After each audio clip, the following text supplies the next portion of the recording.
Hello, everyone, and welcome to the Weekly Watch. I'm your host, John Briggs. I'm switching it up again this week because I'm lucky enough to pull in Ross Walker away from all the events and the markets and everything happening in the UK this week to help us understand a little bit what's going on.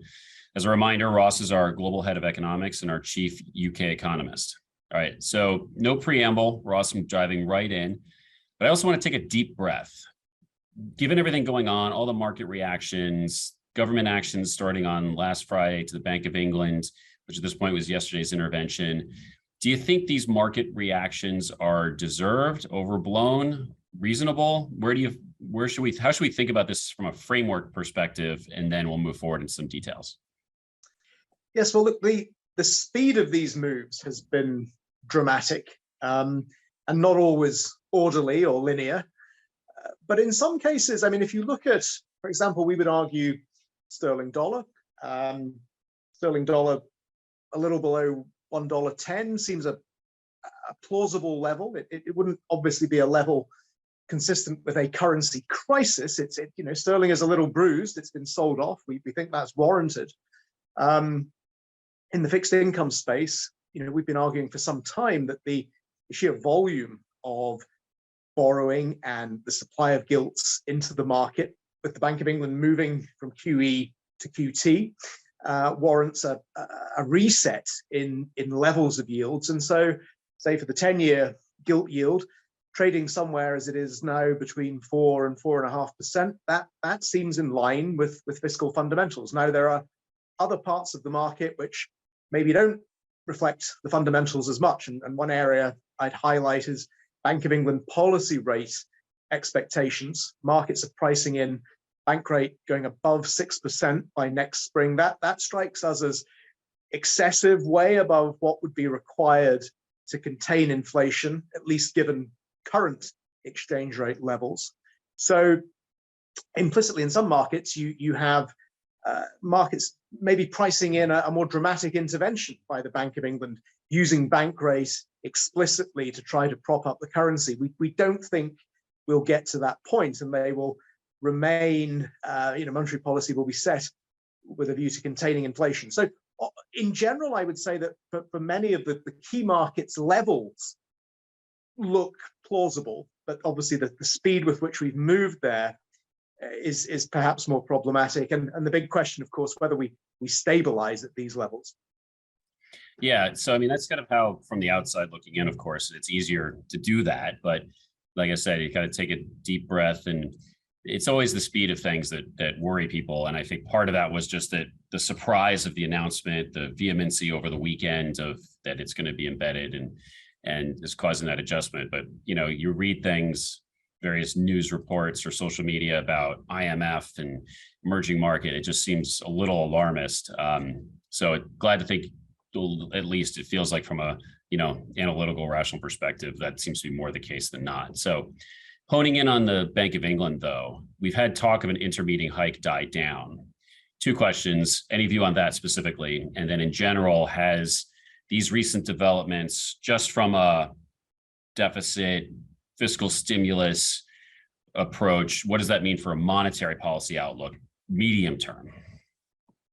So on the intra-meeting hike, we were always skeptical about this. I think past experience, and certainly in the UK, if you go back to the ERM episode in the early 90s, if you get into a situation where essentially markets have lost confidence in the framework or the currency, and a large reset is underway, large devaluation is coming, then really no plausible amount of policy rate tightening is going to prevent that. And it can become a futile exercise. And I think the Bank of England quite wisely avoided, signaling an inclination to move into that space, because I think then you sort of get to the point, you bring forward that sort of conflict, that clash with the financial markets. And so I think they've done well to steer that, to avoid that.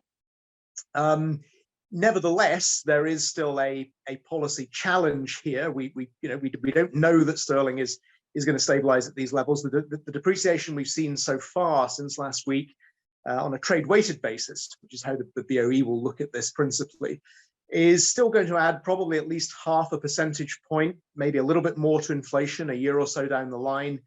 The fiscal measures were more stimulative. The fiscal giveaway was bigger than expected at the tail end of last week. So again, that is consistent, we think, with some additional Bank of England policy rate tightening. So we're now looking for bank rate to essentially double, 2.25% today, 100 basis point rise at the next meeting in November, 75 basis points in December, and then a final 50-point move in the early part of next year. So a 4.5% terminal rate. And that's quite a dramatic change versus a few months ago. So a little bit more inflation in the system, the BOE signaling that stepping up in the pace of tightening.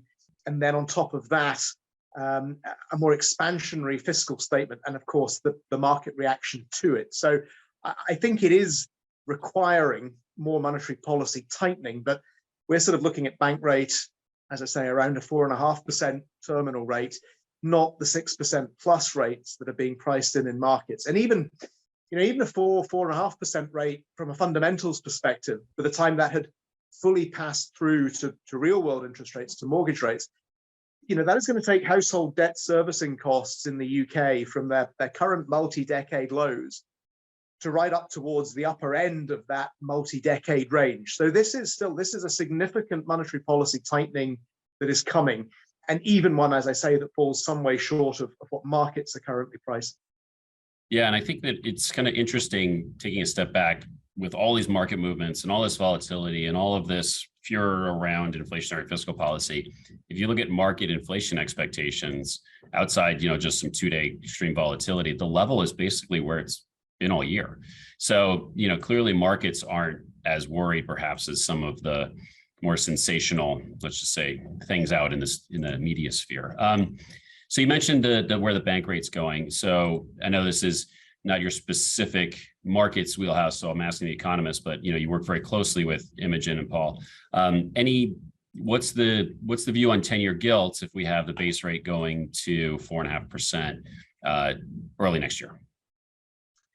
So with bank rate at those levels and the other inputs into our fair value models, that's sort of signaling a sort of 4.8% type yield on 10 years. Now, we're also in an environment where obviously the dynamics are changing a little bit. We've got sort of confidence questions around some UK assets, UK policies. So you can probably put a little bit of additional risk premium on that.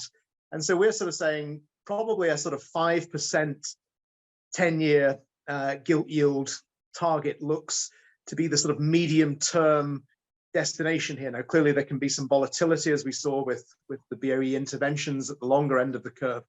But fundamentally 4.5% to 5% range, and probably more towards the upper end of that range, and looking for those yields around the turn of the year.